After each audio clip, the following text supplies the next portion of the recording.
Good Thursday morning. Thank you for tuning in. I'm totally enjoying this week. I hope you are. I'm getting to know this man named Solomon, or sometimes we give him his title, King Solomon of Israel. We've delineated what he has done, the great wisdom and insight and money he had. We've even talked about the great sin in his life.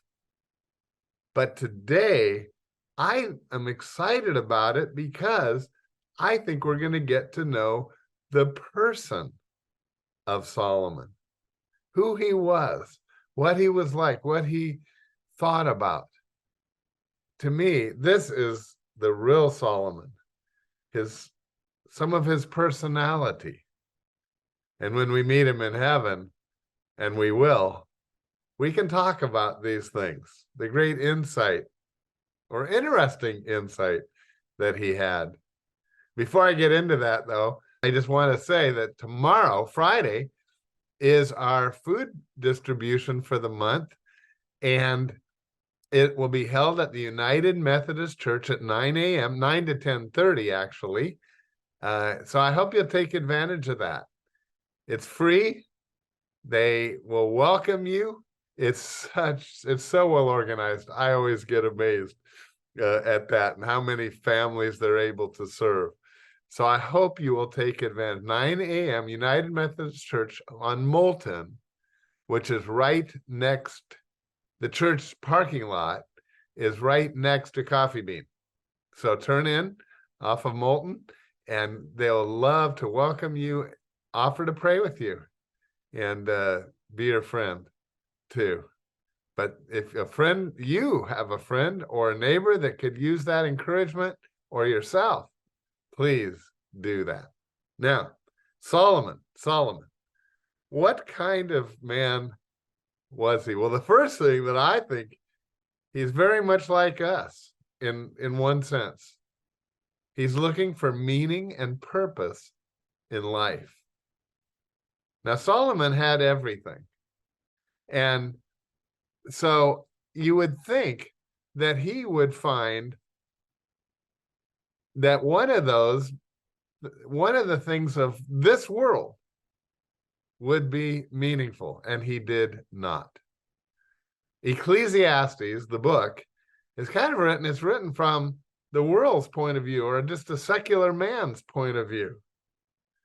But Solomon loved God, and yet he just kept searching and searching. Here's what he says, Ecclesiastes chapter 1, verse 2.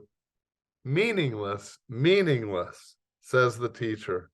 Utterly meaningless. Everything is meaningless. What does a man gain from all his labor at which he toils under the sun? Generations come and go, but the earth remains forever. He couldn't find meaning in life. He'd accomplished much, tons, and he still found it meaningless. Why? Later on in this first chapter also, he says in verse 10, is there anything of which one can say, look, this is something new? Now, it was here already. Long ago, it was here before our time. There is no remembrance of men of old, and even those who are yet to come will not be remembered by those who follow. There's some truth to that, isn't there? When you think about it, what do you know? What do you know about your great grandparents? Do you even know their name, let alone what profession they did? Let alone, did they walk with Jesus? Let alone anything about them. You might know a generality that maybe they came across America in a covered wagon, let's say. I was interested to find out that my great-grandfather fought in the Civil War, and that the whole families were uprooted and challenged by that war. I, I love that my grandmother told me about how their animals reacted the first time a car drove down the dirt road. I mean, those things are interesting, but I mean, things are forgotten. We like to believe that we'll be remembered, don't we? And that what we do has meaning and purpose in life. So did Solomon. So did Solomon. And so he started searching. And I encourage you, I love the book of Ecclesiastes. Read it, and you'll see Solomon really struggled in this area. And he talks in whole paragraphs about he looked for meaning in wisdom, pleasure, and he could have as much pleasure as he wanted. He couldn't find it in work. In his labors, he couldn't find meaning. He couldn't find it in justice or in government. He tried. And he couldn't find it in wealth either. He couldn't find it in anything. And so how do you face life? Does your life have any meaning? He was alive 3,000 years ago.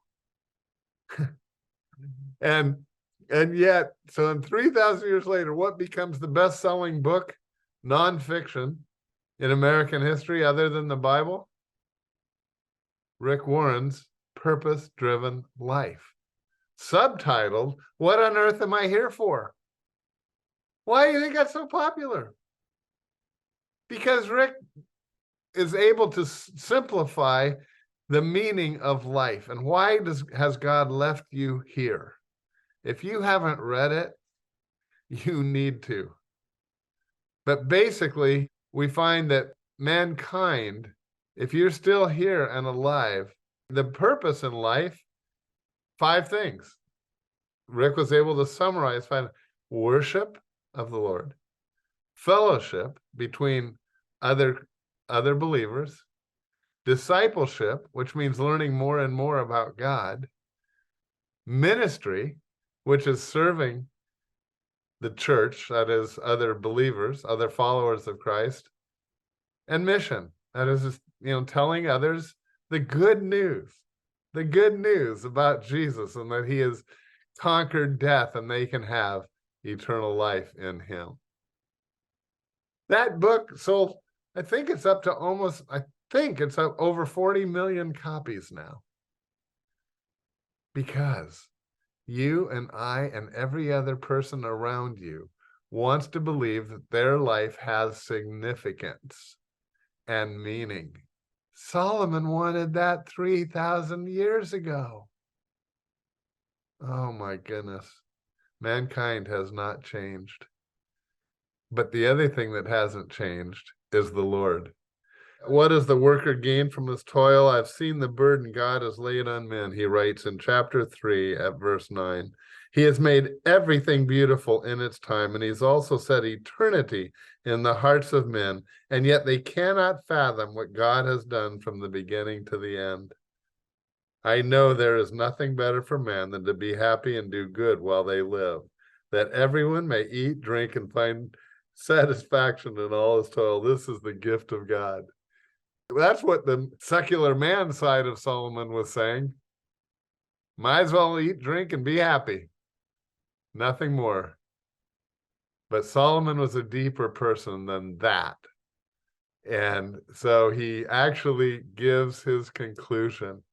And I think we'll save his conclusion for tomorrow. Because if the wisest person who ever lived, according to the Bible, came up with a conclusion about life, you and I should listen to it. Bye for now. See you tomorrow.